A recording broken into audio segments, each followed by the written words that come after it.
Peace and love, everyone. Peace and love. Now, today I'm going to talk about mandaeism. May never have heard of it. It's an almost extinct ancient religion. Now, they follow John the Baptist. They sort of see Jesus as a misleader of sorts. They have a cross, which is called the Darthash cross, uh, which symbolizes the four corners of the universe. It has white silk around it and 7 branches of myrtle, which the silk represents the light of God, and the 7 branches represent the 7 days of creation. Now, they are, in a sense, monotheistic. They believe in the one God of light, which is a living God, Hai Rabbi, and they believe the material world was created by a dark sort of Lord of Darkness, which is Krun, and it has a female union with a sense with the female Dark Lord, which is Ruha, and she's also a Dark Lord. They also believe that there's a protector of this dark world. It's like a monster or a dragon called Now, they sort of believe this material world is hell, sort of created by the Dark Lord, and the light world, the spiritual realm, the Pleroma, in a sense, is created by the living God, the true God. So, in a sense, this Dark Lord is the demiurge. So, they also have baptisms every Sunday in rivers they deem fit. They call Yarden or the River Jordan. Now, after their baptism, they have a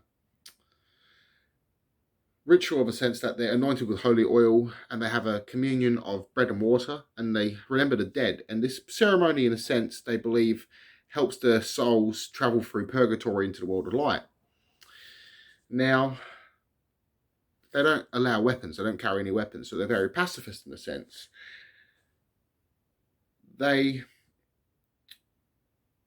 also don't allow conversion or intermarriage. So this is one reason why they're also gone extinct. Also persecution due to Islam, and Islam today, not just ancient Islam. They were also persecuted by ancient Christians and Catholics, ancient Catholics and ancient Orthodox. Can't see why. They were heavily persecuted recently by Islam, so they had to flee a lot of their countries, especially during the Iraq wars. So some of them went even here to Australia and other countries. They've sort of adapted and say in some of the rituals where they would baptize every Sunday, say in places that would get quite cold, they would then use a pool. Some don't make any changes at all.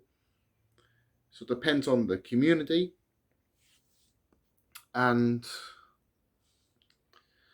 their word of origins of mandaeism sort of comes from mandaea, which is Mandaean language, which means knowledge.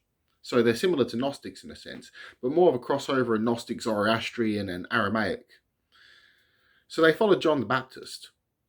They believe that they are the sons and daughters of Seth and Noah and such. They believe some of the prophets are wrong. So it's a very contradictory towards other religions. This is one reason why they were persecuted. But they're sort of a lost chapter between the Essenes, which were also persecuted by Catholics, Islam, and Orthodox. Some of their writings were found by the Gnostics. I'm talking about the Essene writings here, were found by some of the Gnostics. Because Gnostics understood that to destroy people, you had to destroy their culture. So they buried not just their own writings, but they also buried some of the Essene writings too, which is beautiful. They're protecting another culture, despite even being ridiculed by other cultures. Eventually, I'm going to upload some mandaeism scriptures on this channel, and soonish I will upload the Emerald Tablets of Thoth. I've ordered them, just waiting for them to get here. I'll also upload the Dead Sea Scrolls and many other stuff on this channel for anyone interested to see such scriptures of such people. Peace and love, everyone. I love you all. Connect on one, mind and soul. Namaste.